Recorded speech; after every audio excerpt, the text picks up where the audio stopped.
চলবে না। এখন আমার সেপারেট রুমের দরকার, তাড়াতাড়ি খুঁজে একটা সেপারেট রুম নিল, বাথরুম আলাদা, চুলা আলাদা। কিছুদিন এক রুমে থাকার পর আল্লাহর বান্দার একটা সন্তান আল্লাহ দান করলেন। চিন্তায় পড়ে গেল, এই সন্তান এখন বড় হয়ে গেল, বড় হওয়ার পর একটা রুম লাগবে, হয় না, আমার আর একটা রুমের দরকার। রুম যখন আর একটা কোথায় পাই, এদিক দিয়ে টাকাও কম। আল্লাহ কয়, ও বান্দা, নাহনু নারযুকুহুম ওয়া ইয়াকুম, ও বান্দা তোমাকে রিজিক পরে দেই, তোমার বাচ্চাদের রিজিক আমি আল্লাহ দেই। আল্লাহ পাক বলেন, আমার নবী বলেন, ও গোলাম, ইন্নামা তুনসারুনা ওয়া তুরযাকুনা বিযুআফাইকুম। আল্লাহর নবী বলেন, আমি দুর্বল মানুষের নজর করে করে তোমাদের সাহায্য করি। ওরে বান্দা, তুই টেনশন করিস না, আমার ছেলে সন্তান বেড়ে গেলে খাবে কই, থাকবে কই।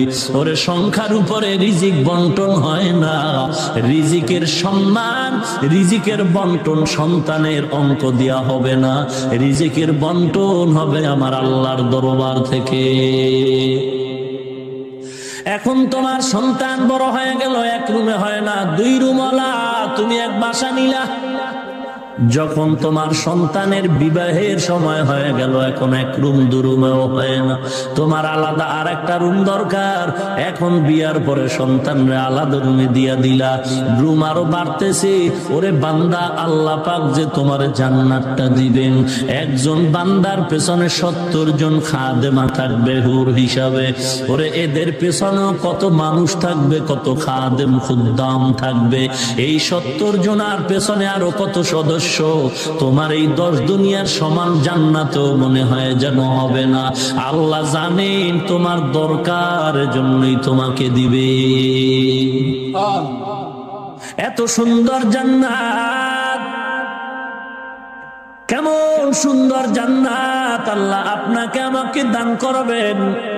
এত বড় জান্নাত আমার দরকার নাই, আমার ছোট একটা রুমের মতো জান্নাত দিলেই হবে রে আল্লাহ। ওরে বান্দা, একা একা ঢাকার শহরে চাকরি করে, একটা রুম নিয়ে বেসালার থাকে, এক চুলায় 10 জন পাকায়, এক বাথরুমে 10 জন গোসল করে। যখন বান্দা বিয়া করলো, তখন আর তার 10 জন এক চুলায় চলে না, এক বাথরুমে হয় না। আল্লাহর বান্দা এখন চিন্তায় পড়ে গেল, আমার এখন বিবি আসলো, বিবির নিয়ে থাকার জন্য সম্মিলিত সংসার চলবে না। এখন আমার সেপারেট রুমের দরকার, তাড়াতাড়ি খুঁজে একটা সেপারেট রুম নিল, বাথরুম আলাদা, চুলা আলাদা। কিছুদিন এক রুমে থাকার পর আল্লাহর বান্দার একটা সন্তান আল্লাহ দান করলেন। চিন্তায় পড়ে গেল, এই সন্তান এখন বড় হয়ে গেল, বড় হওয়ার পর একটা রুম লাগবে, হয় না, আমার আর একটা রুমের দরকার। রুম যখন আর একটা কোথায় পাই, এদিক দিয়ে টাকাও কম। আল্লাহ কয়, ও বান্দা, নাহনু নারযুকুহুম ওয়া ইয়াকুম, ও বান্দা তোমাকে রিজিক পরে দেই, তোমার বাচ্চাদের রিজিক আমি আল্লাহ দেই। আল্লাহ পাক বলেন, আমার নবী বলেন, ও গোলাম, ইন্নামা তুনসারুনা ওয়া তুরযাকুনা বিযুআফাইকুম। আল্লাহর নবী বলেন, আমি দুর্বল মানুষের নজর করে করে তোমাদের সাহায্য করি। ওরে বান্দা, তুই টেনশন করিস না, আমার ছেলে সন্তান বেড়ে গেলে খাবে কই, থাকবে কই। ওরে সংখ্যার উপরে রিজিক বন্টন হয় না, রিজিকের সম্মান, রিজিকের বন্টন সন্তানের অঙ্ক দেয়া হবে না, রিজিকের বন্টন হবে আমার আল্লাহর দরবার থেকে। এখন তোমার সন্তান বড় হয়ে গেল, এক রুমে হয় না, 2 রুমওয়ালা, তুমি এক বাসা নিলা। যখন তোমার সন্তানের বিবাহের সময় হয়ে গেল, এখন এক রুম 2 রুমেও হয় না, তোমার আলাদা আর একটা রুম দরকার। এখন বিয়ার পরে সন্তানরা আলাদা রুমে দিয়া দিলা, রুম আরো বাড়তেছে। ওরে বান্দা, আল্লাহ পাক যে তোমার জান্নাতটা দিবেন, একজন বান্দার পেছনে 70 জন খাদেমা থাকবে হুর হিসাবে। ওরে এদের পেছনেও কত মানুষ থাকবে, কত খাদেম খুদ্দাম থাকবে। এই 70 জনার পেছনে আরো কত সদস্য। তোমার এই 10 দুনিয়ার সমান জান্নাতও মনে হয় যেন হবে না। আল্লাহ জানেন তোমার দরকার, জন্যই তোমাকে দিবে। এত সুন্দর জান্নাত, কেমন সুন্দর জান্নাত আল্লাহ আপনাকে আমাকে দান করবেন।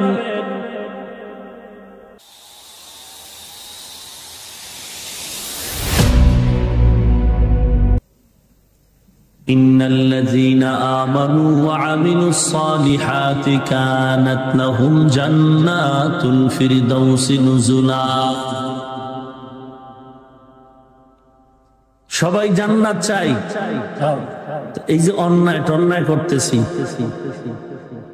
এগুলোর এখন যদি জান্নাত আসলেই চাই তাহলে এখন রাস্তা কি?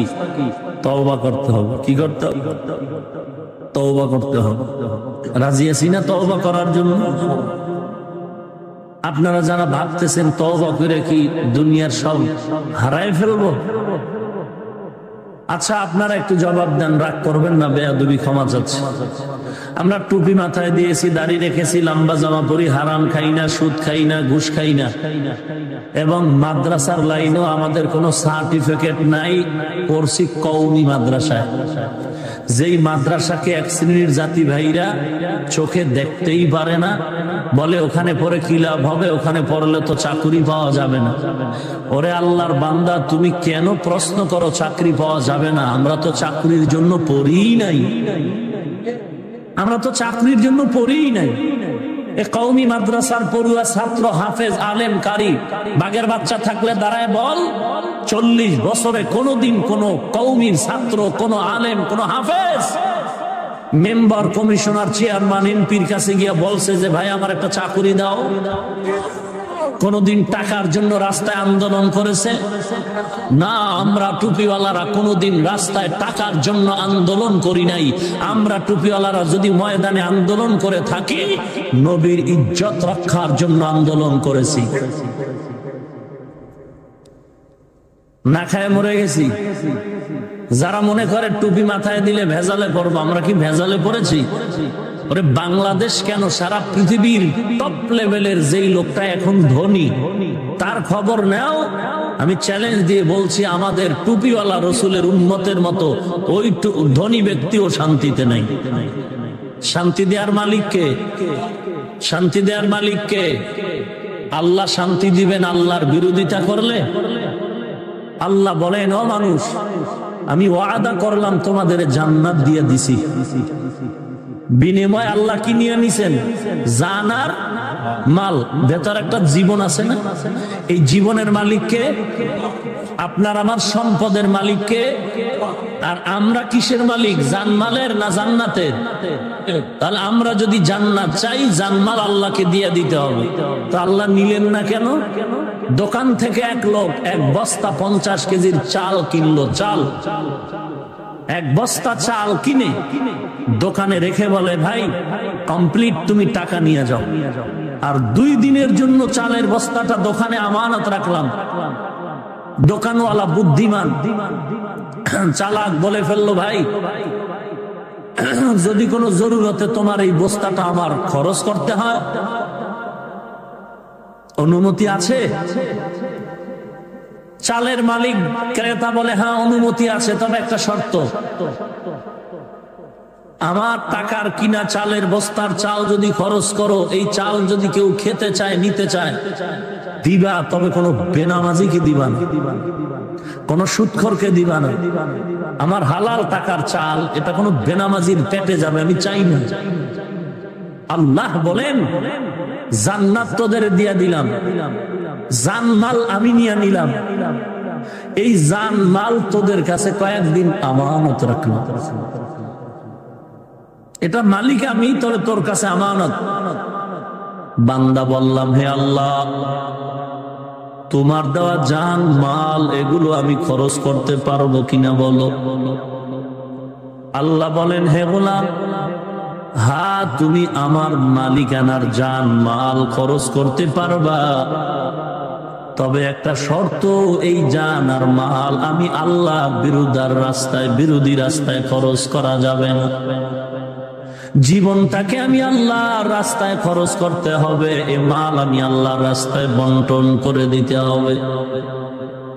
যেহেতু মালের মালিক আমি আল্লাহ, জানের মালিক আমি আল্লাহ, অতএব আমার মালিকানার জান মাল তোমার মন মতো খরচ করা যাবে না, আমি আল্লাহর আইন মতো খরচ করতে হবে, তাহলেই তোমার জান্নাত পাইবা। এই জান্নাতের ঘোষণাটা আমভাবে আল্লাহ মুমিনদের দিয়া দিলেন। হাদিসে পাকে পয়গম্বর বলেন, পৃথিবীতে যত মানুষ আসলো আসতেছে কিয়ামত পর্যন্ত আসবে, সবার নামে রেজিস্ট্রেশন করা বরাদ্দ করা জান্নাতে একটা ঘর বানানো আছে। আল্লাহ আমরা জানি, কোরআন হাদিস পড়ে জানলাম তোমার জান্নাত তো দুনিয়ার সবাই পাবে না। ফিরআউনের নামেও একটা জান্নাতে ঘর, নমরুদ হামান কারুনের নামেও জান্নাতে একটা ঘর বরাদ্দ। ও দয়ার মালিক, ওরা তো অপরাধের কারণে জান্নাত পাবে না, হামান জান্নাত পাবে না, নমরুদ পাবে না, সাদ্দাত জান্নাত পাবে না। ওদের বানানো জান্নাত গুলো তুমি কি করবা হে আল্লাহ? আল্লাহ জানায় দেন, হে গোলাম একটু ভালো করে শুনে নেও, দুনিয়ার জমিনে আমি আল্লাহ তোমাদের উপরে কিছু ডিউটি দিয়ে দিলাম, মূল ডিউটির বিনিময়ে তোমাদের নির্ধারণ করা জান্নাত তো পাইবা, কোনো সন্দেহ নাই। তবে যারা মূল ডিউটির পরে আমি আল্লাহর দেওয়া কিছু ওভার ডিউটি আছে, ওভার ডিউটি 5 ওয়াক্ত নামাজ মুমিনের জন্য মূল ডিউটি, কিন্তু তাহাজ্জুদ নামাজ ওভার ডিউটি। 5 ওয়াক্ত নামাজ আদায়ের পর যারা আসরের নামাজের আগে 4 রাকাত সুন্নত মূল ডিউটির পরে ওভার ডিউটি করবে, মাগরিবের নামাজের সুন্নতের পরে আরো বেশি 6 রাকাত আউয়াবিনের নামাজ ওভার ডিউটি হিসাবে পালন করবে। বছরে একবার ধনী লোক যাকাত দিবা, মূল ডিউটি। মাঝে মাঝে তুমি এতিমের সহযোগিতা করো, ওভার ডিউটি। মাঝে মাঝে মসজিদে টাকা দাও, মাদ্রাসায় টাকা দাও, ওভার ডিউটি। ওরে বান্দা, জীবনে ধনী একবার বাইতুল্লাহর জিয়ারত করবা, মূল ডিউটি। মাঝে মাঝে আবার বাইতুল্লাহর জিয়ারত তোমরা করবা, ওভার ডিউটি। ওরে বান্দা, যেই বান্দা মূল ডিউটির পরে ওভার ডিউটি করবা, আমি আল্লাহ ওই নমরুদ হামান কারুন ফিরআউনের নামের বানানো জান্নাত ওভার ডিউটি করনেওয়ালা মুমিনদের বোনাস হিসাবে দিয়া দিব।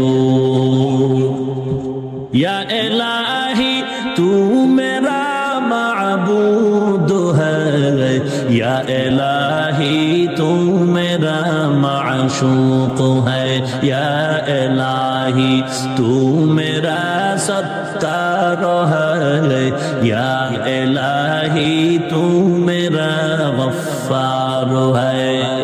কেমন সুন্দর জান্নাত আমি আল্লাহ তোমাদের জান দিব জানো, এমন সুন্দর ওই জান্নাত যে নিম্নের জান্নাত পাবে এই জমিন থেকে 10টার সমান পাবে।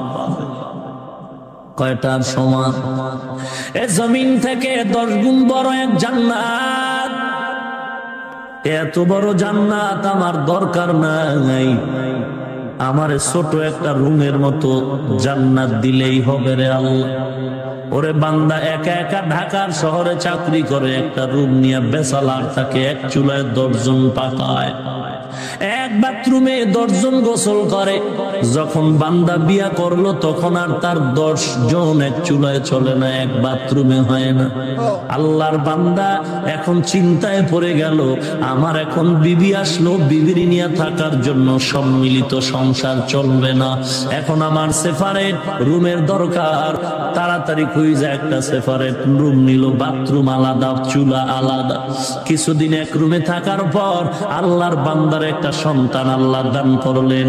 চিন্তায় পড়ে গেল, এই সন্তান এখন বড় হয়ে গেল, বড় হওয়ার পর একটা রুম লাগবে, হয় না, আমার আর একটা রুমের দরকার। রুম যখন আর একটা কোথায় পাই, এদিক দিয়ে টাকাও কম।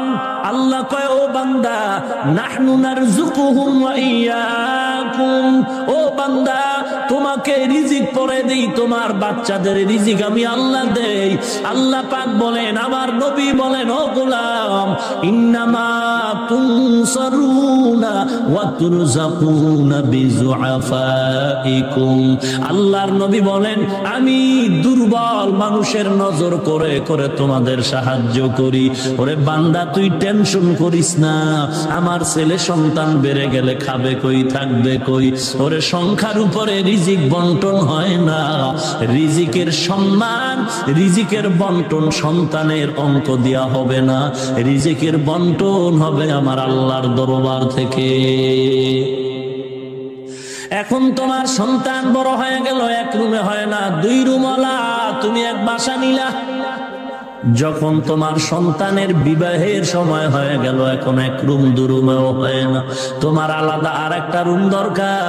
এখন বিয়ার পরে সন্তানরে আলাদা রুমে দিয়া দিলা, রুম আরো বাড়তেছে। ওরে বান্দা, আল্লাহ পাক যে তোমার জান্নাতটা দিবেন, একজন বান্দার পেছনে 70 জন খাদেমা থাকবে হুর হিসাবে। ওরে এদের পেছনেও কত মানুষ থাকবে, কত খাদেম খুদ্দাম থাকবে। এই 70 জনার পেছনে আরো কত সদস্য। তোমার এই 10 দুনিয়ার সমান জান্নাতও মনে হয় যেন হবে না। আল্লাহ জানেন তোমার দরকার, জন্যই তোমাকে দিবে। এত সুন্দর জান্নাত, কেমন সুন্দর জান্নাত আল্লাহ আপনাকে আমাকে দান করবেন। পৃথিবীতে যত আরাম আয়েশের হোটেল বানালো, দুবাইতে পানির মধ্যে হোটেল বানানো হয়েছে, ঢাকার শেরাটন, কত সুন্দর হোটেল, পৃথিবীতে কত আরামদায়ক হোটেল। কিন্তু আমার মন বলে পৃথিবীতে এমন কোন আরামের জায়গা নাই যেখানে একজন পুরুষের পেছনে সুন্দরী 70 জন দেওয়া হবে। আল্লাহ বলেন, এমন আরামের জান্নাত বানাইলাম, একটা জান্নাতীদেরকে আমি আল্লাহ 1 জন নয় 70 জন খাদেমা দিব। আর এদের সকলের সরদারিনী নেতা হবে, নেতৃত্ব দিবে তোমার জমিনের দুনিয়ার আপন বিবি। এত সুন্দর জান্নাতটা যদি চান, বিড়ি টানলেই পাওয়া যাইব। এত সুন্দর জান্নাত যদি পেতে চাও, ঢাকা সিলেট গাড়ি চলে, এসিওয়ালা নন এসি। আপনি যদি নন এসি গাড়ি, লোকাল আছে, আবার ডাইরেক্ট আছে। ডাইরেক্ট গাড়ির ভাড়া আলাদা, লোকাল গাড়ির ভাড়া আলাদা। লোকাল গাড়ির ভাড়া দিয়া যদি আপনি এসিওয়ালা গাড়ি চান, আপনাকে তো সিট দিবেই না, বরং তাকায় তাকায় লজ্জা দিয়া হাসি করবে। হ্যাঁ, ওই আপনি টাকা কম দিয়েও নন এসি গাড়ির থেকে আপনি ওই টাকা দিয়ে এসিওয়ালা গাড়ি পাবেন। যদি আপনার আখলাক ভালো হয়, ব্যবহার ভালো হয়, আপনি লোকটা গরিব হন, অনেকের দয়া হয়ে যাবে, এই লোকটা গরিব, আমি চিনি, তার টাকা নাই, পয়সা নাই, তারে আমার গাড়িতে পরিচয় করায় দাও। তবে পরিচিত লোক থাকতে হবে কাউন্টারে। কাউন্টারে যদি পরিচিত লোক না থাকে, আপনারে কম টাকায় নিবে না। ওরে নবীর উম্মতের দল, আল্লাহ পাক এই দামি জান্নাত এমনি দিবে না। আল্লাহ বলেন, 2টা কাজ যদি করো, আমি আল্লাহ তোমারে দামি জান্নাত দিব। তবে কাজের কোয়ালিটি সবার এক হবে না, কারো কাজের কোয়ালিটি দ্রুত হবে, কারোটা ভালো হবে, কারোটা একটু খারাপ হবে, কারো কাজের কোয়ালিটি ফার্স্ট, কারোটা সেকেন্ড, কারোটা থার্ড ক্লাসের হবে। কিন্তু দিলের তামান্না আর আখলাক যদি ভালো হয়, আল্লাহ দয়া করে থার্ড ক্লাস ওয়ালার আমলটারে মোহাব্বতের নজরে ফার্স্ট ক্লাসের মর্যাদা দিয়ে দিবে। আল্লাহ বলেন, ওই জান্নাত যদি পেতে চাও, 2টো কাজ করা লাগবে, 2টো কর্মসূচি পালন করা লাগবে। 1 নাম্বার ঈমান, 2 নাম্বার কাজ হলো নেক আমল। ঈমান আরবি শব্দ, যার অর্থ হলো বিশ্বাস। বিশ্বাসের স্তর 3টা, ইখতিলাফ আছে আইম্মায়ে কেরামের ভেতরে ঈমানের সংজ্ঞা নিয়ে, যথেষ্ট পরিমাণ ইখতিলাফ আছে। কেউ বলেছেন তাসদীক বিল কলব, এটাই ঈমান। কেউ বলেছেন না না, আমল বিল আরকান ঈমানের অংশ। কেউ বলেছেন 3 কথার সমন্বয় হলো ঈমান। রসুলের হাদিসে বলে দুই জিনিসের সমন্বয় হলো ঈমান। আল ঈমানু বাইনাল খাউফি ওয়ার রাজা, আশা এবং ভয়ের মধ্যখানের নাম হলো ঈমান। ঈমানের স্তর তিনটা, ইকরার বিল লিসান, তাসদীক বিল জানান, আমাল বিল আরকান। বিশ্বাসের আরো একটা শব্দ কোরআনে আছে ইয়াকিন। ইয়াকিন মানে বিশ্বাস। কাল্লা লাউ তা'লামুনা ইলমাল ইয়াকিন সুম্মা লাতারাউন্নাহা আইনাল ইয়াকিন। এখানে ইয়াকিন মানে বিশ্বাস। ইয়াকিনের স্তর তিনটা, ইলমুল ইয়াকিন, আইনুল ইয়াকিন, হাক্কুল ইয়াকিন। শুনে শুনে বিশ্বাস করা ইলমুল ইয়াকিন, চোখে দেখে বিশ্বাস করা আইনুল ইয়াকিন, বাস্তবে নিজে উপলব্ধির মাধ্যমে বিশ্বাস করা হলো হাক্কুল ইয়াকিন। নভেম্বরের 13-14 তারিখে কক্সবাজার টেকনাফ বয়ান করে সরল শরীরে তাকায় দেখছি সাগরের পার থেকে বার্মা এলাকায় মুসলমানের গ্রামে গ্রামে আগুন আর আগুন। মানুষগুলো জ্বলছে আর চিল্লাইতেছে। ওদের আত্মীয় স্বজনেরা এপারে বসে ওদের দিকে তাকায় তাকায় সাগরের কিনারায় বসে চোখের পানি ফেলে কান্না করে। ওরে নবীর উম্মতের দল, বারবার মুসলমানের বিপদ দেখে তুমি আরামে ঘুমায় না, খুশি মনে ঘুমায় না, কারণ তুমি জানো না এহুদি কুকুরগুলো মুসলমানের চূড়ান্ত দুশমন। রাস্তার কুকুর তোমাকে একটু সম্মান করবে, তবে ইহুদি কুত্তা তোমাকে সম্মান করবে না। এ খ্রিস্টান মুসলমানের চূড়ান্ত দুশমন। মনে করিও না বার্মার মুসলমানের উপরে অত্যাচার, আমরা মায়ের কোলে আরামে ঘুমাই। না না না, দুইটা গরু ধানের ক্ষেতের মধ্যে একত্রে ধান খায়। মালিক বেত নিয়ে একটা গরুর উপরে জোরে আঘাত করলো, একটা গরুর উপরে বেত দিয়ে আঘাত করা মাত্র আর একটা গরু জোরে দৌড় দিল। জিজ্ঞাসা করি, এ গরু তোরে তো পিটায় না, তুই কেন দৌড়াও? গরু ডেকে বলে, আমার বুঝতে বাকি নাই, তারপরে সিরিয়াল হলো আমার। এরে বাঙালি মুসলমান, যতই চালাকি করো বার্মার মুসলমানের কান্না দেখে তুমি হাসিও না, কপালে লেখা নাও ইহুদি বেঈমান আমাদের বন্ধু নয়। বার্মার পরের সিরিয়াল হবে তোমার আর আমার। हकीकत से तू दुनिया बेखबर है, दुनिया की नुमाइश पर नजर है। नमी गोयम के आज दुनिया जुदा बश, बहार कार के बाशी बा खुदा बाश। चिस्ते दुनिया आज खुदा फिर बुदन में कमाशो नुकरा हो फरजिंदोजा। জান্নাত চাইনি, কথা কন না কেন? জান্নাত চাইনি। দাঁড়ানো যুবক, জান্নাত চাও। যদি জান্নাত চাও, তুমিও চাও, আমি হাফিজুর রহমানও জান্নাত চাই। আমি জান্নাত চাই বলি গরমের ভেতরে টুপি মাথায় দিলাম। আমি জান্নাত চাই বলি এই তো লম্বা জামা পরলাম। আমি জান্নাত চাই বলে তো দাড়িটা লম্বা করলাম, কারণ আল্লাহর কালাম পড়ে দেখলাম এর ভেতরে কোনো মিথ্যার অবকাশ নাই। এ কোরআনের পেছনে দুশ্মনী কম করে নাই বেঈমানের দল, আজও পর্যন্ত একটা ভুল বের করতে পারে নাই। এর যুবক, অনুরোধ করে বলছি, পাগলামি করিস না, পাও দুটো আগায় দে। আমি তোর পায়ে ধরে বলছি, আল্লাহর কালাম হাতে নিয়ে দেখ, যদি একটা ভুল পাও আল্লাহর কসম আমি কোরআন জ্বালায় দিব, আমিও দাড়ি টুপি ফেলে দিব। কিন্তু আজও পর্যন্ত একটা ভুল কেউ বের করতে পারে নাই। ওরে যুবক, তোমার জিহ্বা নাড়ায় জবাব দাও, আল্লাহর কোরআন সত্য না মিথ্যা? বলো যুবক, ওই কোরআনের ভেতরে জান্নাতের বয়ান আসেনি? কথা বলো। কোরআনের ভেতরে জাহান্নামের বয়ান আসেনি? মিথ্যা, জাহান্নামের বয়ান মিথ্যা। এ যুবক, আল্লাহর কোরআন খুলে দেখ, আর থাকবে আগে আরবিতে বয়ান, আলেম ওলামারা বয়ান করে, কোরআন পড়ে। অনেকে বলতো আমরা আরবি জানি না, বুঝিও না। এর যুবক এখন কত সুন্দর প্রযুক্তি তোমার হাতে কোরআন এনে দিল। মোবাইলটা ওপেন করিয়া ইন্টারনেট থেকে সার্চ করে কোরআন, বাংলা কোরআন লিখে ডাউনলোড করে দেখ। আমি যে কয়েকটা সূরার নাম বলি, সূরাগুলোর তরজমা আজকে গিয়া বাসায় পড়বি। পড়ার পরে যদি দেখো তোর অন্তর বলে কোরআন সত্য, এই সূরার আয়াতের অর্থ সত্য, অর্থের সাথে বাস্তব আমলের সাথে মিলায় দেখবি। যদি দেখো জাহান্নামের আয়াতের সাথে তোমার আমলের মিল আছে, আমি হাফিজুর রহমানের বলার দরকার নাই, তুমি কপালে লেখা নিও তুমি জাহান্নামের আসামি।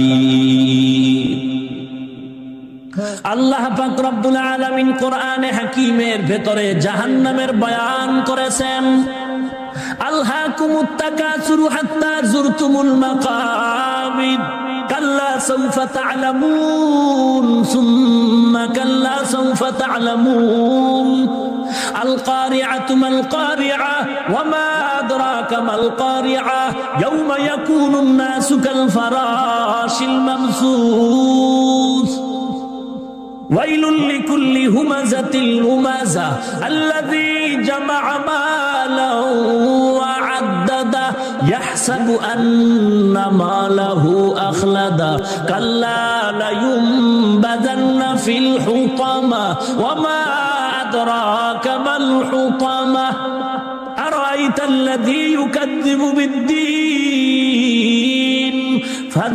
ফাযালিকাল্লাযী ইয়াদু'উল ইয়াতীম ওয়া লা ইয়াহুয্যু আলা তা'আমিল মিসকিন ফাওয়াইলুল লিল মুসাল্লিন।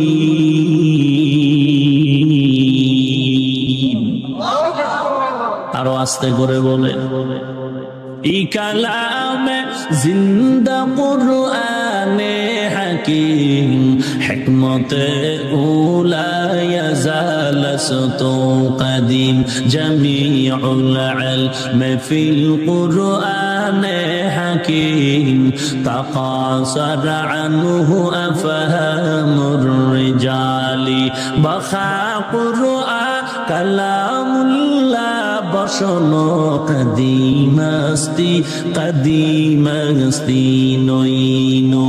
একটুখানি নেকের তরে রোজ হাসরের মাঠেতে বাবা ঘুরবে ছেলের পিছে, ছেলে বাবার আগেতে। আহাতে মন কঠিন দিনেতে আল্লাহ কিন্তু ছাড়বে না, ঠিক মতো পড়িলে নামাজ জান্নাত তোমার ঠিকানা। আমার প্রাণের ভাই বোনেরা জলদি করে উঠে যাও, ওযু করে তাড়াতাড়ি নামাজ পড়তে লেগে যাও। নবী বেনামাজির শাফাআত করিবেন না, ঠিক মতো পড়িলে নামাজ জান্নাত তোমার ঠিকানা। ঘুমের চেয়ে নামাজ ভালো, আর তুমি ঘুমাইও না, ঠিক মতো পড়িলে নামাজ জান্নাত তোমার ঠিকানা। এরে নবীর উম্মতের দল, জান্নাত যদি পেতে চাও, 1 নম্বর ঈমান, 2 নম্বরে নেক আমল করবা। ঈমানটারে আগে মজবুত করে নাও। আমরা কালেমা পড়ে জবানটা দিয়া স্বীকার করে নিয়েছি লা ইলাহা ইল্লাল্লাহু মুহাম্মাদুর রাসূলুল্লাহ। এ কালেমা সবাই পড়েছেননি? আমি যে কালেমাটা পড়ে শুনাইলাম, বলেন এই কালেমার পক্ষে আপনারা না বিপক্ষে? হুজুরের আগে বলেন, হুজুর যারা টুপি আলো, আপনাদের কালেমা কি এইটাই নাকি অন্যটা? কথা কন। এবার হুজুর ছাড়া যারা টুপিওয়ালা না, তারা বলেন আপনাদের কালেমা আলাদা না আমি যেটা পড়লাম এটাই সত্যি? হুজুরেরাও এ কালেমা, সবার কালেমা এক, সবাই জাহান্নাম।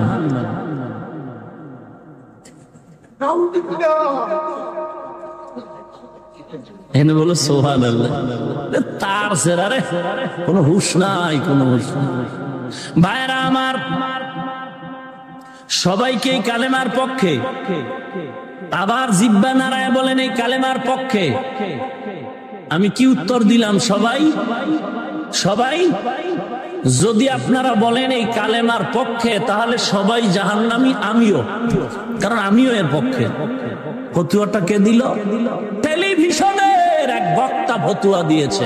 টেলিভিশন থেকে ফতোয়া দিয়েছে এক টুপিওয়ালা, বলেছে কালিমায়ে তয়্যিবা এটা কুফরি কালিমা। আপনি নাউজুবিল্লাহ কোন, মেজাজটা এমন গরম হয় না আমার? আপনি নাউজুবিল্লাহ কোন আর তার বয়ান মেমোরিতে ঢুকায়া টিভির ভিতরে বেটকায় তাকায় থাকেন, কি মজার বয়ান দেয়। আবার এখানে বসে আপনি নাউজুবিল্লাহ বলেন, আবার টেলিভিশনের দিকে তাকায় থাকেন চাতক পাখির মতো। হুজুর কি মজার বয়ান দেয়, হুজুর মজার বয়ান দিয়ে বলে কালিমায়ে তয়্যিবা কুফরি কালিমা। তো তার ফতুয়া যদি সঠিক হয়, তাহলে আপনারাও জাহান্নামী, আপনার 14 পুরুষ বাপ দাদা সবাই জাহান্নামী।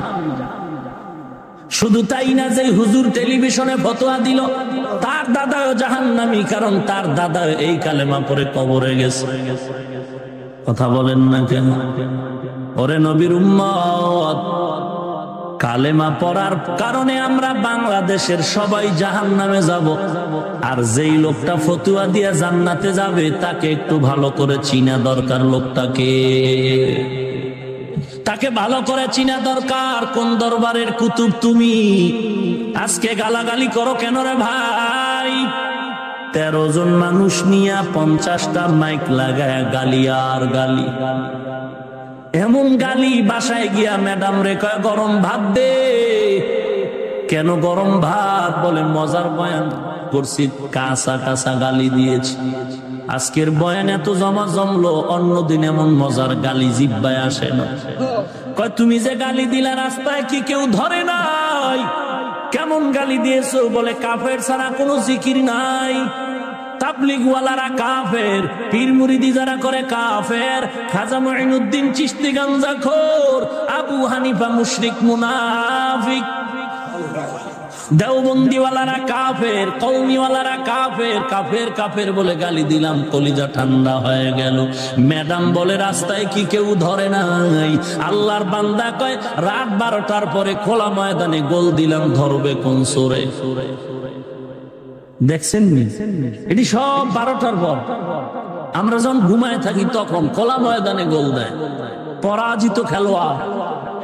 ঠিক কিনা বলেন? ওরে আল্লাহর বান্দা, তুমি কোরআন পড়ে কি দেখো না গালি দেওয়া হারাম? তুমি কি আমার পয়গম্বরের হাদিস পড়ো না? বুখারী বুখারী কয়ে চিল্লাও। বুখারী শরীফে কি পাও না আল্লাহর নবী বলেছেন গালি দেওয়া হারাম? আমার নবী বলেন উম্মত, 2 জিনিস হেফাজতের জিম্মা যদি নাও, আমি নবী তোরে জান্নাতে নেওয়ার জিম্মা নিব। قال رسول الله صلى الله عليه وسلم من يضمن لي ما بين لحييه وما بين رجليه اضمن له الجنه। আল্লাহর নবী বলেন 2 ঠোঁটের মাঝের জবান জিহ্বার হেফাজত করো, লজ্জাস্থানের হেফাজত করবি, আমি নবী তোরে নিয়ে জান্নাতে চলে যাব। তু কুজাও সুন্নতে আহমদ কুজাবা মোহাম্মদ কাইবুয়াদ নিসবতরা।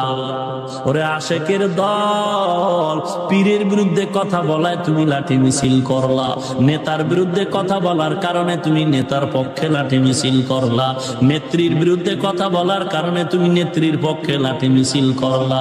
ওরে আশেক জবাব দাও, তুমি কি শোনো নাই কত বেঈমান আমার নবীর দাড়ি নিয়ে বলছে ছাগলের দাড়ির মতো?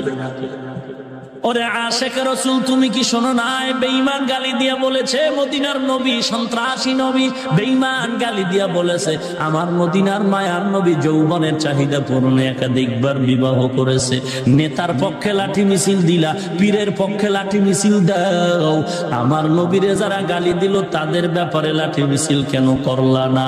আমরা বুঝতে বাকি নাই তুমি দুনিয়াদার ইহুদির পাক্কা দালাল। আমি মাঝে মাঝে উদাহরণ দেই, চট্টগ্রামে একটা ময়দানের নাম আছে লালদিঘি ময়দান। আসেনি? কথা কন না কেন? আসলে কি ওখানে লাল রঙের কোন দিঘি আছে? আছে? নাই নাই। চট্টগ্রামে লাল দিঘির পার্শ্বে যেমন কোন লাল রঙের দিঘি নাই, ঢাকার শান্তি নগরে যেমন শান্তি নাই, মুন্সির হাটে যেমন মুন্সি নাই, আমার দেশে কত কত লক্ষ আশেকে রসুল আছে, এরা সুন্নি নামের টাইটেল লাগায় আশেক দাবি করে, চেহারার দিয়ে তাকাইলে এশকো নাই, সুন্নতের কোনো খবর না। কারে শয়তা নিকুনি নামতওয়ালি গরওয়ালি লানতাস্তে বরওয়ালি। ওরে নবীর উম্মত, ঈমানটারে মজবুত করে নাও। কষ্ট হচ্ছে না? মিষ্টি চিনেন? মিষ্টি মিষ্টি ভালো না খারাপ? কথা কন ভাই। 5 কেজি মিষ্টি আমি স্টেজে দিয়া সবাইকে বললাম, সবাই মিষ্টি খান। কুমিল্লার রসমালাই বড় দামি, বড় দামি। বিবাড়িয়ার রসমালাই আরো মজা। বগুড়ার দধি বড় স্বাদ। 5 কেজি মিষ্টি স্টেজে দেওয়ার পরে ভিআইপি মেহমান বলে 5000 টাকা চান্দা নাও, মিষ্টি দিও না। কেন? মিষ্টির ভিতরে বিষ লাগানো। বুঝলে জবাব দেন, মিষ্টিতে বিষ লাগানো। কেন বললো খাবো না? কথা কন। মিষ্টিতে ভেজাল না নিজের ভেতরে ভেজাল? কি ভেজাল? ডায়াবেটিস। কন না কেন? বাংলা কথা বুঝেন না? ডায়াবেটিস। মিষ্টিতে ভেজাল নাই, নিজের ভেতরে ভেজাল। গরুর গোশত ভালো না খারাপ? যত গোশত খাই গরুর মতো মজার গোশত আর পাই না। যে কারণে আমগো হিন্দু ভাইরাও মাঝে মাঝে কয় এই মজা চাইরা লাভ কি, আমরাও খাই। ভারতের ভেতরে গরু জবাই করা নিষেধ, তারপরও লক্ষ লক্ষ গরু জবাই হচ্ছে, কিন্তু গরুর গোশত সবাই খায়নি। সবাই খায় না, অনেকের কাছে বিষের মতো। কারণ গোশত খারাপ না নিজের ভেতরে অ্যালার্জি। এরে আল্লাহর বান্দা, তোমার অ্যালার্জি আছে, তুমি গরুর গোশত খাও না, চুপ। আওয়াজ দিবা না, বদনাম করবা না, কারণ তুমি না খাইলে কি হবে, আরেকজনে তো খায়। মিষ্টি তুমি খাও না, তোমার পেটে ভেজাল। মিষ্টিতে কোনো ভেজাল নাই। তোমার পেটে ভেজাল হওয়ার কারণে চুপ করে বসে থাকো, বদনাম বলিও না, আরেকজনে খায় আরাম পাচ্ছে। এরে আল্লাহর বান্দা, কথাটা দিয়ে আমি উদাহরণ দিয়ে বুঝাইতে চাই, যাদের কাছে দাওয়াত ও তাবলীগ ভালো লাগে না, পীর মুরিদি ভালো লাগে না, জিকির আজকার ভালো লাগে না, আল্লাহ ওয়ালার কান্না বয়ান ভালো লাগে না, তোমরা চুপচাপ বসে থাকো, বদনাম করিও না, দাওয়াত ও তাবলীগের বিরোধিতা করিও না। কারণ তোমার ভেতরে অ্যালার্জি আছে, তুমি চুপ করে বসে থাকো। তোমার অ্যালার্জির কারণে তাবলীগ ভালো লাগে না, কিন্তু এই তাবলীগের কাছে গিয়া আমার মতো মাওলানা হুজুর না, লক্ষ লক্ষ ইংরেজি পড়ুয়া, RAB, army, police, BDR, OCD, CSP, IG, উকিল, ব্যারিস্টার, ডাক্তার, প্রফেসর, ইংরেজি পড়ুয়া মানুষ আজকে তাবলীগের ছোঁয়া পাওয়ার কারণে তারা দাড়িওয়ালা 5 ওয়াক্ত নামাজি। তোমার কাছে তাবলীগ বসেন, তোমার কাছে ভালো লাগে না, চুপ করে বসে থাকো, বদনাম করিও না, কারণ তোমার কাছে ভালো না, আরেকজনের কাছে ভালো। পীর মুরিদি তোমার কাছে ভালো লাগে না রে মুমিন, চুপচাপ বসে থাকো। তুমি আরেকজনের বিরুদ্ধে বলিও না। তুমি তাকায় দেখো পীরের দরবারে যাওয়ার কারণে আমল ভালো হয় কিনা, কান্না আসে কিনা, জিকির হয় কিনা। যেই পীরের কাছে গেলে আগের বান্দা বেনামাজি ছিল, এখন নামাজি হলো। পীরের দরবারে যাওয়ার কারণে আগে সুদ খাইতো, এখন সুদ খায় না। পীরের হাতে হাত দিয়া এখন পাগড়ি মাথায় দিয়া দিল, এখন 5 ওয়াক্ত নামাজ পড়ে। ওই পীরের বিরোধিতা করবা না। হ্যাঁ, যেই পীরের কাছে যাওয়ার পরেও বান্দার আমল ঠিক হয় না, দাড়ি উঠে না, নামাজ হয় না, তাহলে বুঝা গেল গাছ ভালো ফল ভালো, গাছ ভালো না ফল ভালো না। যেই পীরের কাছে যাওয়ার পরেও বান্দা সুদের ব্যবসা ছাড়ে না, বুঝতে হবে লোকটা ভেজাল না, পীরের ভিতরে আসলে ভেজাল। তোমার কাছে মাযহাব ভালো লাগে না, চুপ করে বসে থাকো, বদনাম করিও না, কারণ তোমার অ্যালার্জি আছে, আর একজনের তো উপকার হয়। ইমাম আবু হানিফার বিরোধিতা করে কপালটা পুরিস না রে বেয়াদব, কারণ এই ছোট বয়সে তাকায়া তাকায়া দেখেছি যারা আল্লাহওয়ালা, খাঁটি কান্নাওয়ালা বুজুর্গদের বিরুদ্ধে কথা বলছে, এই দুনিয়ায় তারা রসাতলে চলে গেছে। যেই লোকটা খাজা মঈনুদ্দিন চিশতি আজমিরিকে গাঞ্জাখোর বলে গালি দিল, চোখের সামনে চূড়ান্ত অপমানিত হয়ে আছে।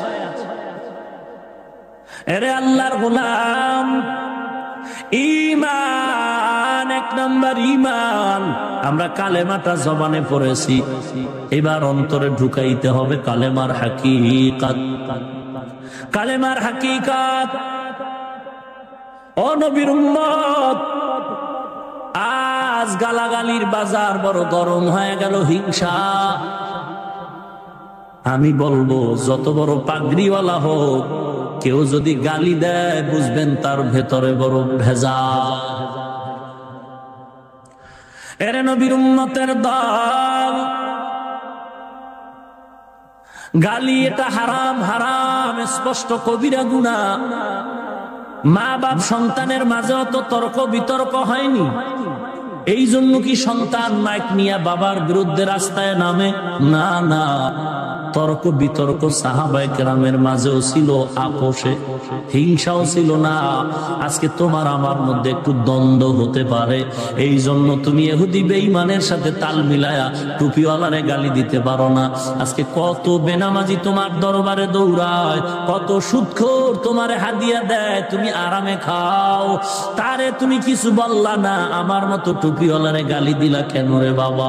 গালি না দিয়া আজকে তুমি যদি আল্লাহর নবীর আশিক খাঁটি হইতা, দিলটা তোমার নরম থাকতো, আমল যদি ভালো করতা, গালি দিতা না, বরং তোমার নবীর মোহাব্বতে এই আওয়াজ দিয়া ইহুদিরে বলা দরকার ছিল, বেঈমানের দল, আমরা টুপিওয়ালারা মাঝে মাঝে ঝগড়া করি, তর্ক করি, এজন্য তুই মনে করিস না যে আমাদের ভিতরে কোনো মিল নাই।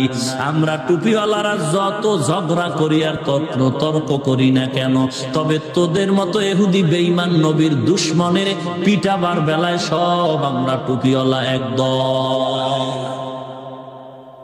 এই স্লোগান দিলে কোন ইহুদির বাচ্চার সাহস ছিল না নবীরে গালি দিবে।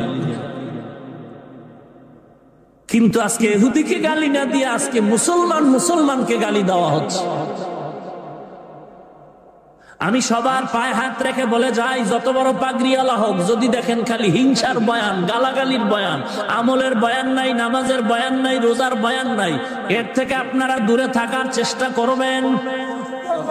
কারণ যার জবানের ব্যবহার ভালো নাই, এ চমৎকার বয়ান দিলেও কোনো উপকার হবে না। এরে নবীর উম্মতের দল, জবানের হেফাজত বড় আল্লাহওয়ালার এটা এক নাম্বার পরিচয়, জবানের হেফাজত। যারা জিহ্বা নাড়ায়া গালির স্লোগান দেয়, খোঁজ নিয়ে দেখেন তাদের কলিজা বড় শক্ত, আমল নাই। টুপি দেওয়া, দাড়ি রাখা, পাগড়ি বাঁধা আমলের পরিচয় না। যারা তাহাজ্জুদ পড়বে, 5 ওয়াক্ত নামাজ পড়বে, কান্না করবে, তাদের দিলটা থাকবে নরম, আর নরম দিলওয়ালার জবানে কখনো গালি আসবে না। নরম দিলওয়ালার জবানে গালি আসবে না। অতএব এহলে এক পরামর্শ, তাদের থেকে দূরে থাকবেন, বাট এদের সাথে বেয়াদবি করবেন না। বিচারক তো আল্লাহ আছেন, আপনার টেনশন কি? 2 নাম্বার পরামর্শ, আপনারা একই এলাকায় বসবাস করেন, একই বাজার থেকে চাল, ডাল, তৈল কিনে খান, বাহিরের এক টুপিওয়ালাকে দাওয়াত দিবেন, সে এসে এমন কিছু বক্তব্য দিয়ে সবার ভিতর একটা দ্বন্দ্ব লাগায় দিবে, এই সুযোগ দেওয়া যাবে না। সেই সুবাদে আপনারা পোস্টারে বক্তা দাওয়াত দেওয়ার আগে বিষয় এবং আয়াত লিখে দিবেন, এবং ভালো আলেম রাখবেন স্টেজে, সঠিকভাবে কোরআন সুন্নাহর বয়ান, মানুষের ভেতরে দ্বন্দ্ব ভুলে ভ্রাতৃত্ব বন্ধনের বয়ান বিষয় দিয়ে দিবেন, শিরিক বিদআতের বিষয় দিয়ে দিবেন, যে তোমার বয়ান বিদআত সম্পর্কে, তোমার বয়ানের বিষয় শিরিক সম্পর্কে, তোমার বয়ানের বিষয় জান্নাত জাহান্নাম সম্পর্কে। আলেম যদি ভালো হয় তো আসবে, কোরআন সুন্নাহ অনুযায়ী বয়ান করবে, গালি দেওয়ার সুযোগ হবে না। আর যদি এলেম কালাম না থাকে, চাপাবাজি যদি হয়, ওই চাপাবাজ ওয়াজের আগের দিন বলবে আমার পেটে ঠাডা পড়ছে, আমি আসবো না। ভাইরা আমার, আমাকেও দাওয়াত দিলে আমার আয়াত নাম্বার জানায় দিবেন, বিষয় দিয়ে দিবেন। এত বয়ান কোরআন হাদিসে, নামাজের বয়ান, রোজার বয়ান, হজের বয়ান, জাকাতের বয়ান, পর্দার বয়ান, হালাল হারামের বয়ান, জান্নাতের বয়ান, জাহান্নামের বয়ান, এডি বাদ দিয়া কারে বাস দিবে এই বয়ান দিয়ে ওরা সাইজ করে হেন বয়। নির্লজ্জ আল্লাহর নবীর দুশমন। আল্লাহ আপনি হেদায়েত দান করুন। আরো জোরে কোন ইন্নাল্লাযীনা আমানু ওয়া আমিলুস সালিহাত কানাত লাহুম জান্নাতুল ফিরদাউসি নুজুলা। আল্লাহ পাক বলেন দুইটা কাজ যদি করো, এক নাম্বার ঈমান, দুই নাম্বারে নেক আমল, আমি আল্লাহ তোমাকে উঁচু জান্নাত, জান্নাতুল ফিরদাউসের মেহমান বানায় দিব। নির্ভেজাল ঈমান, সাহাবায়ে কেরামের ঈমান। আমরা অন্তরে বিশ্বাস করি আল্লাহ তাআলা ব্যতীত কোনো মাবুদ নাই, মুহাম্মদ সাল্লাল্লাহু আলাইহি ওয়াসাল্লাম আল্লাহর পাঠানো শেষ পয়গম্বর। কথাটা অন্তরে ঢুকানোর পরে এবার বাস্তবে পরিণত করে দিতে হবে। আল্লাহ ছাড়া কেউ আছে নাকি? আবার মা নাই, বাবা নাই, ভাই নাই, বোন নাই, এক সময় দেখবো আমিও নাই। কে আছেন? আরো জোরে বলেন আল্লাহু লা ইলাহা ইল্লা হুয়াল হাইয়্যুল কাইয়্যুম। আল্লাহ তাআলা চিরঞ্জীব, চিরস্থায়ী, যার লয় নাই, ক্ষয় নাই, আর কেউ নাই, আজরাইলও নাই। কে আছেন? আল্লাহ আছেন সারাক্ষণ, অতএব তার গোলামিও চলবে সারাক্ষণ। আল্লাহর গোলামি করতে গেলে অনেক প্রশ্ন আসবে। আল্লাহ জবাব দিয়া বলেন, আমার আল্লাহর গোলামিতে যত প্রশ্ন জবাব দিয়া দিলাম মুহাম্মাদুর রাসূলুল্লাহ। আমার নবীর ভেতরে তাকায় সব সমাধান নাও। নামাজের কথা আমি আল্লাহ বলেছি, কিন্তু কোরআনে কোথাও বলি নাই দুইটা সেজদা দিবি, চারটা রুকু করবি, কয় রাকাত নামাজ পড়বি বলি নাই। এখন কেমন করে তুমি নামাজ পড়বা? আমার নবীর মধ্য থেকে জবাব নাও। নবীর থেকে জানার দুইটা পথ, একটা পথ হলো কিতাবের মাধ্যমে। আল্লাহর নবী কয় কিতাব বেশি ধরিস না, কারণ তুই কিতাব বুঝো না, বাংলা বুখারী পড়া, খবরদার তুই আরবি বুঝো না, পণ্ডিতি করলে ভেজালে পড়বি। নামাজ যদি শিখতে চাও, সাল্লু কামা রাআইতুমুনি উসাল্লি, নামাজ যদি শিখতে চাও আমি নবীর থেকে সাহাবায়ে কেরাম নামাজ শিখো, কিতাব থেকে শিখো বলে নাই, কারণ কিতাব পড়তে গেলে অনেক প্রশ্নের সম্মুখীন। কিতাবে আছে জোরে আমিন বলো, আস্তে আমিন বলো। কিতাবে আছে বুকের উপরে হাত বাঁধো, নাভির নিচে হাত বাঁধো, এ নিয়ে বড় ইখতিলাফ। যদি কেউ বুকে হাত বাঁধে আমরা বলবো সে নাভির নিচের হাদিস মানে না, আবার দাবি করে আহলে হাদিস। ওরে আহলে হাদিস না, বড় আহলে হাদিস। যারা জোরে আমিন বলে আমি বলবো আস্তে আমিনের হাদিস তারা মানে না। যারা হাদিস মানে না কোনদিন আহলে হাদিস হতে। ওরে নবীর উম্মত, আমরা কোনদিন আহলে হাদিসও দাবি করি না, আমরা ব্যানারও টানাই না।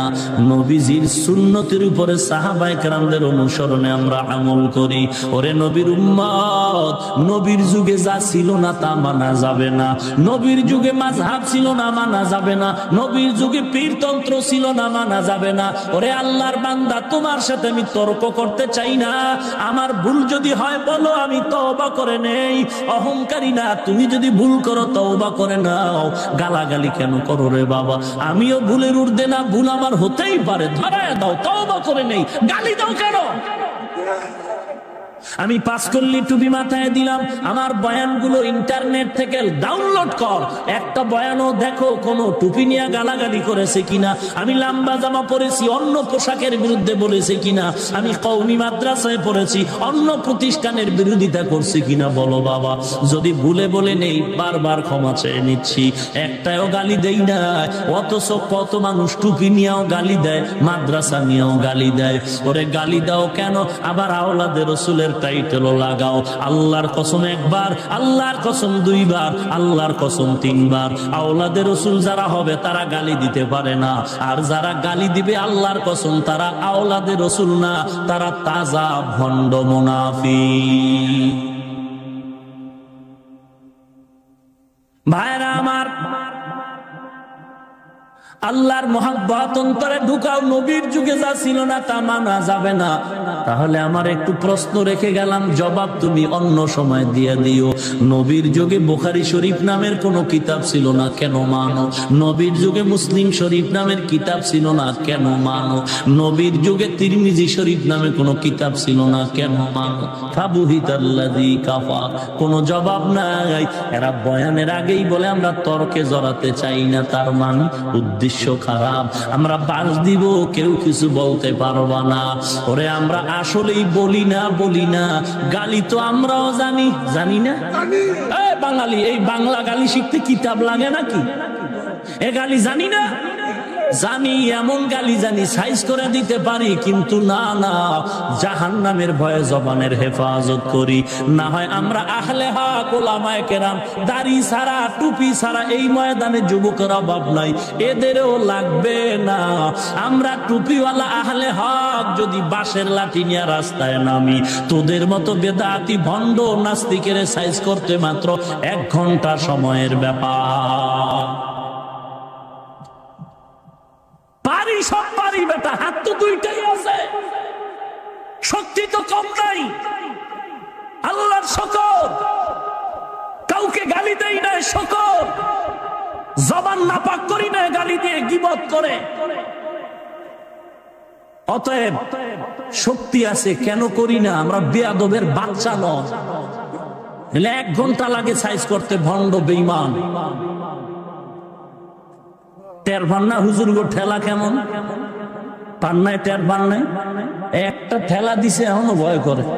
নামবেন না হুজুর রাস্তায়, কি কন আগিয়ে আদায় করে দেন, রাস্তায় আসেন না।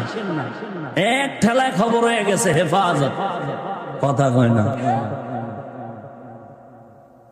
রাগ করলেন, কেউ বাঁশ দিলাম না, আমগো যারা বাঁশ দিছে ওই বাঁশ খুললাম। ইন্নাল্লাযীনা আমানু ওয়া আমিলুস সালিহাত কানাত লাহুম জান্নাতুল ফিরদাউসি নুজুলা। এরা কয় তর্কে যাব না, তার মানে আল্লাহর শুকরিয়ার সাথে বলি, অহংকারী না। ওরা 14 পুরুষ সামনে বসলে কিতাব খুলে দিলে ইবারত পড়তে পারবে না। যেন গ্রামের একটা প্রবাদ আছে, চোরের মন পুলিশ পুলিশ। আল্লাহ আপনি হেদায়েত দান করুন। আমার হেদায়েত আগে চাই, আপনারটা আপনি চান, আর একজনের না। নিজের হেদায়েত দরকার, নিজের হেদায়েত দরকার। জান্নাত যদি পেতে চাও মুমিন, 2টা কাজ। 1 নম্বরে ঈমান, 2 নম্বরে নেক আমল। ঈমানের আলোচনা, ঈমান এমন মজবুত নিতে হবে, মজবুত ঈমান নিয়ে সামনে আগাও। সাহাবায়ে কেরামের ঈমান, জীবন চলে গেছে তারপরও মাথা নত করে নাই। ওমর, পয়গম্বরের সাহাবী ওমর, খাব্বাব রাদিয়াল্লাহু তাআলা আনহু বসে বসে গল্প করে। ওমর বলে ইসলাম কবুল করতে আমি ওমর বড় কষ্ট করেছি। খাব্বাব ডেকে বলে, না না, আমার মতো কষ্ট আপনি করেন নাই। বলে কেমনে বলো? এইবার খাব্বাব পিঠের জামাটা উঠায় ওমরের সামনে ধরলো। ওমর ডাক দিয়া কয়, খাব্বাব তোমার কুষ্ঠ রোগ হয়েছে নাকি? খাব্বাব বলে, না আল্লাহর কসম, আবার জীবনে কোনোদিন কুষ্ঠ রোগ হয় নাই। তাহলে তোমার পিঠে কেন গোশত নাই? হাড্ডিগুলোর মধ্যে পোড়া পোড়া দাগ দেখা যায়, আগুনের দাগ লাগানো। খাব্বাব চোখের পানি ছেড়ে বলেন, ও খলিফাতুল মুসলিমিন ওমর, আমি আমার মায়ার নবীর হাতে কালেমা পড়ার অপরাধের কারণে এ আরবের বেঈমান আর মুশরিকরা আমি খাব্বাবের হাতে পায়ে রশি লাগাইয়া পাহাড়ের মধ্যে নিয়া গাছের সাথে বেঁধে আঘাত করেছে। আবার কখনো আগুনের জ্বলন্ত কয়লা সাজাইয়া আমি খাব্বাবের গায়ের জামাটা খুলিয়া জ্বলন্ত কয়লা আগুনের উপর আমি খাব্বাবের চিৎ করে শোয়াইয়া আমার বুকের উপরে পাথর চাপা দিয়েছে। ও খলিফাতুল মুসলিমিন ওমর, আমার পিঠের গলিত চর্বি গোশত গুলো আগুনের তাপে পুড়তেছে, আমি কানে আওয়াজ পাই। এরপর আমি আসমানের দিকে তাকায় বলছি, রে মালিক, মালিক আমি খাব্বাবের আরো কষ্ট যদি লাগে দাও দাও, তারপরও তুমি জাহান্নামের আগুনে আমারে জ্বালাইবা না রে আল্লাহ। ওরে নবীর উম্মতের দলের নাম ঈমান। আমার জীবন থাকার যাক, চাকরি থাকার যাক, আমি আমার আল্লাহকে কখনো বেজার করতে পারবো না। এটা ঈমানের চূড়ান্ত স্লোগান। ক্বালা রাসূলুল্লাহ সাল্লাল্লাহু আলাইহি ওয়াসাল্লাম লা তাআতা লি মাখলুকিন ফি মাসিয়াতিল খালিক। আল্লাহর নবী বলেন, আল্লাহকে বেজার করে পৃথিবীর কারো আনুগত্য করা যাবে না। আমার বাবায় বেজার হয় হোক, আমার মা বেজার হয় হোক, তারপরও আমি আল্লাহকে বেজার করতে পারবো না। আল্লাহরে খুশি করতে গেলে দাড়ি রাখতে হবে, নামাজ পড়া লাগবে, পর্দা করা লাগবে। কিন্তু দাড়ি রাখলে আমার ম্যাডাম বেজার হবে, আমার শ্বশুর এলাকার মানুষ বেজার হবে। আমি যদি পর্দা করি আমার শ্বশুর এলাকার মানুষ বেজার। আজকে যদি বিয়ার অনুষ্ঠানে আমি যাই দেখি সব হিন্দুয়ানি প্রথা চালু হয়ে গেল। গায়ে হলুদ না দিলে বিয়া হয় না, ভিডিও না করলে বিয়া হয় না, গেট না সাজাইলে বিয়া হয় না, চেয়ার টেবিল না দিলে বিয়া হয় না। এগুলো সব আমার নবীর সুন্নতের জবাই করা তরিকা। ওরে আমার সব বেজার হয় হোক, ওরে বিবি তোর মতো বিবি লাগবে না। আমার আল্লাহ যদি কবুল করে, দেশে বিবির অভাব নাই। আল্লাহকে রাজি করতে গিয়ে যদি তুমি রাগ করো, তোমার মতো বিবি চাই না। আল্লাহকে খুশি রাখতে গিয়ে যদি আমার মা বেজার হয়, তোমার মতো মা লাগবে না। আল্লাহর গোলামি করতে গেলে যদি আব্বা বেজার হয়, তোমার মতো বাবা লাগবে না। আল্লাহর গোলামি করতে গেলে যদি আমার ভাই বেজার হয়, তোমার মতো ভাই আমার লাগবে না। কারণ দুনিয়াতে মা বলি বাবা বলি সব আমার দুশ্মন। স্বার্থে যদি আঘাত লাগে, মা বাবা সন্তানের বিরুদ্ধে মামলা দেয়। থানার ডায়েরি তালাশ করে দেখো কত সন্তান মায়ের জেলখানায় ঢুকায় রাখছে, কত মা বাবা সন্তানের জেলখানায় ঢুকায় রাখলো। কারণটা কি? সবাই স্বার্থপর, দুনিয়াদার, কেউ আপন না। একমাত্র আপন হলেন আমার আল্লাহ। কয়েক মাস আগে সন্তান শিশু বাচ্চাটারে 6 তলা বিল্ডিং থেকে মা নিচে ফেলে দিল। 6 তলা বিল্ডিং থেকে মা নিজের দুধের বাচ্চাটারে নিচে ফালায় দিল। ঢাকার শহরের ঘটনা। ঐশী নামের মেয়েটা নিজের আপন মা বাবাকে চক্রান্ত করে হত্যা করে ফেললো। স্ত্রীরে স্বামী জবাই করে, স্বামী স্ত্রীরে জবাই করে। ওরে নবীর উম্মতের দল, কেউ আপন না, আপন আমার আল্লাহ। অতএব জমিনেও আমার আল্লাহ, কবরেও আল্লাহ, হাসরের দিনও আমার আল্লাহ। আল্লাহর মোহাব্বত নিয়ে যারা চলেছেন দুনিয়ায়, কেউ তাদের কিছু কোনো ক্ষতি করতে পারে নাই। ওরে নবীর উম্মত, অতএব ওই খাব্বাবের মতো ইমানটারে তাজা করতে হবে। জীবন থাকার যাক, চাকরি থাকার যাক, দাড়ি কাটবো না, নামাজ ছাড়বো না, পর্দা করবো, হালাল খাবো, আল্লাহওয়ালা, কোরআনওয়ালা, কান্নাওয়ালা বুজুর্গের সাথে সম্পর্ক লাগায় চলবো। ওরে যুবকের দল, সবার কপালে হেদায়েত আসবে না, সবাই জান্নাত পাবে না। আল্লাহ যাকে কবুল করবেন সে হেদায়েতের দরজায় আসবে।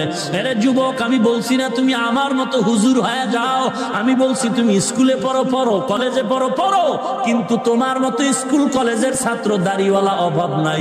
তোমার পায়ে ধরে বলি তুমিও দাড়িওয়ালা নামাজি হয়ে যাও।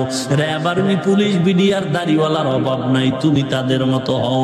ইঞ্জিনিয়ার, ডাক্তার, ড্রাইভার, প্রফেসর, শ্রমিক, কৃষক, দাড়িওয়ালা যুবকের অভাব নাই, তুমিও তার মতো হও। যদি তওবার নিয়ত থাকে এখানেই তওবা করে যাও।